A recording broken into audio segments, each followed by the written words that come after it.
Yan guys. Painit ko lang yung sabaw na binili namin sa labas. So ayan yung sabaw. So painit ko lang yan. Ayan. Tapos lagyan ko ng gulay.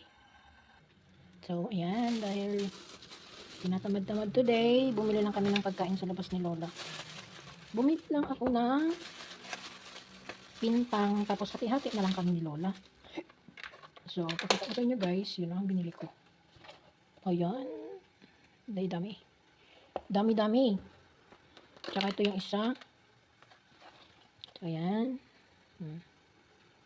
Talbos ng sayote. Tsaka ito yung white ampalaya.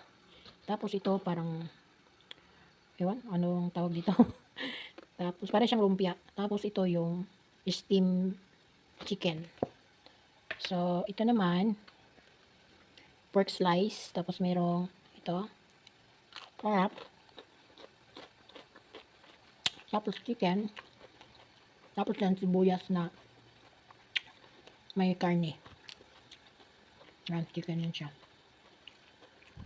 So, yan ang ating pagkain. So, yan guys. Meron akong nilotong wonton. To, ilagay ko to sa yung dinala kong sabaw galing sa buffet. Yan, ng mga pagkain. Nagdala ko ng sabaw. So, lagyan ko nito para may sabaw kami ni Lola. So, ayan, kulo na siya. Lagyan natin ito. Lagyan natin ng konting apoy. So, dinagdagan ko siya ng tubig, guys. Parang ni-revise ko yung, yung sabaw nila. So, ayan. 2, 4, 6, 6, 8, 10. So, ayan. So, ayan. Kasama ko na rin yung gulay. Ayan. Kasama na yan dito sa ating sabaw. Pagluto ng gulay, luto na rin yung luto na yung, pag naluto itong wonton, naluto na rin yung gulay. O, diba? Busog kami mamaya. Ito, ang dami. Yan ang aming soup for today. Parang maalat. Maalat pala yung sabaw nila.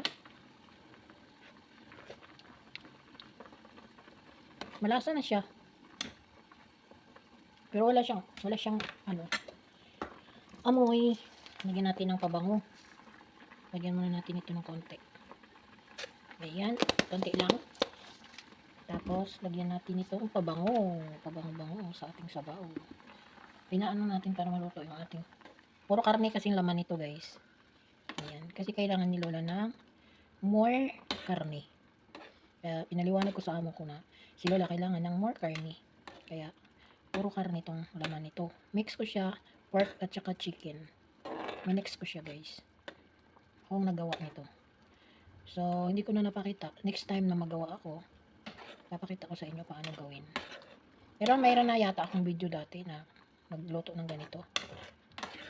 So, ayan. Lutuin lang natin yung gulay. Malasang malasa na.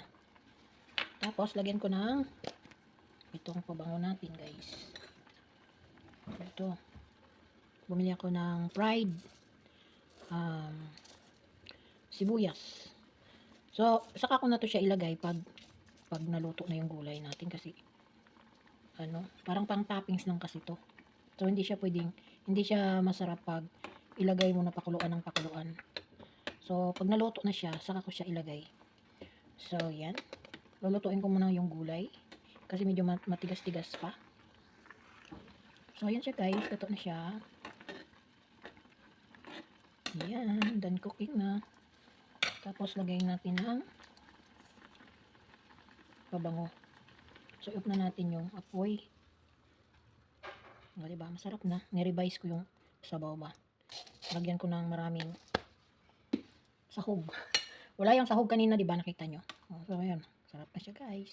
Kakain na kami ni Lola. Bango. So, ayan. Habang nagpakulo ako sa aking gulay, pinrepair ko na yung pagkain ni Lola. Tsaka more karne siya. Kaya, tinimay ko na kasi delikado pag may tinik ba. Kasi hindi na marunong maghimay. So, ito yung kanin namin. Tag-isa kami. Tag-isang balot kami ng kanin. So, isa din sa kanya, isa din sa akin. Ayan. Pero, parang hindi namin maubos to. Yung pagkain. Mamaya na ulit yung iba. Ito sa kanya. Ito naman sa akin. So, meron pa kaming soup. Tapos, puro halos karne yun eh. Karne yung palaman noon. Yun nabibigay ko sa kanya kasi soft yun. So, ayan. May kulay tayo. Ayan. So, ito parang mamayang gabi na lang to. Hindi na to maubos. Ang dami. Ang dami kong nabili, guys. O, diba? So, mamayang gabi na to. Panghapunan namin. Saan ba yun? Ayan. So, prepare na ako ng sabaw ni Lola. Sabaw ni Lola. So, ayan, kote ng sabaw. So, unahin niya to pag ano, guys. Unahin niya yung sabaw pagkain. So, ayan. O, diba? Mas unahin niya yung sabaw kaysa kanin.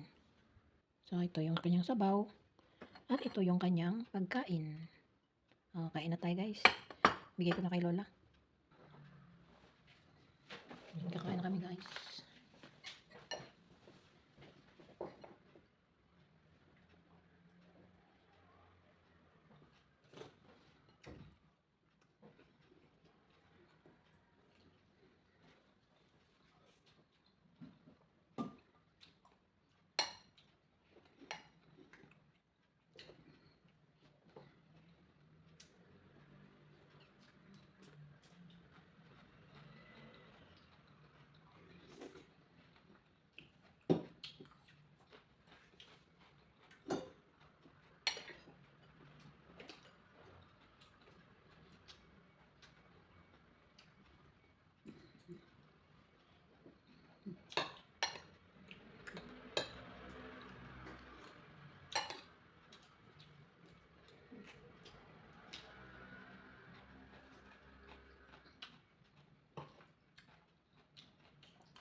So, ayan guys, tapos na akong kumain, pero si Lola hindi pa. At inuna niya talaga yung karne at gulay. Pero yung kanin, huli niya yung kainin. Pag wala na siyang makita. Pahuli yung kanin. So, hanggang dito na lang guys. Maraming salamat sa inyong panonood. At maraming salamat sa inyong mga suporta sa aking mga videos. Thank you so much. Bye-bye.